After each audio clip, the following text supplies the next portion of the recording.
দক্ষিণখানে ১৩ বছরের এক কিশোরীকে ফাঁদে ফেলে গণধর্ষণের পর হত্যা করা হয়েছে বলে জানান উত্তরা জোনের উপ পুলিশ কমিশনার রৌনক জানান। ডিএমপি মিডিয়া সেন্টারে এক সংবাদ সম্মেলনে তিনি জানান, পৈশাচিকভাবে ধর্ষণের ফলে ওই কিশোরী মারা গেলে বস্তাবন্দি করে হাতির ঝিলে মরদেহ ফেলে যায় মূল পরিকল্পনাকারী রবিন এবং রাব্বি। ওই কিশোরীর মোবাইল ফোনের সূত্র ধরে তাদেরকে গ্রেপ্তার করা হয় বলে জানান রৌনক জাহান। সাইফুল ইসলাম নয়নের রিপোর্টে দেখুন বিস্তারিত। গত ১৬ জানুয়ারি বেলা আনুমানিক ৩টার দিকে দক্ষিণখানের জয়নাল মার্কেটের সামনে থেকে একটি প্রাইভেট কারে ১৩ বছরের এক কিশোরীকে উঠিয়ে নিয়ে যায় অপহরণকারীরা।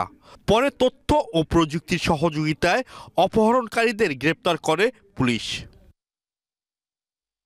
পুলিশ জানায়, এই চক্রটি পরিকল্পিতভাবে অল্প বয়সের তরুণীদের ফাঁদে ফেলে নানা ধরনের অপরাধ করে আসছিল। হাতির ঝিল এলাকা থেকে ওই কিশোরীর অর্ধগলিত লাশ আমরা উদ্ধার করি এবং তাদের জিজ্ঞাসাবাদের ফলে তাদের রিমান্ডের মাধ্যমে আমরা তাদের কাছ থেকে তথ্য পাই এবং তারা সম্পূর্ণ ঘটনাটা ব্যাখ্যা করে। তার ৫ জন মিলে কিভাবে তাকে ধর্ষণ করে অত্যন্ত পাশবিক নির্মমভাবে হত্যা করে সেই হত্যাকাণ্ডের বর্ণনা তারা দেয়। এদিকে তুরাগে চাঞ্চল্যকর শুভ হত্যার সাথে জড়িত থাকার অভিযোগে রিয়াজ নামে এক ব্যক্তিকে গ্রেপ্তার করেছে পুলিশ।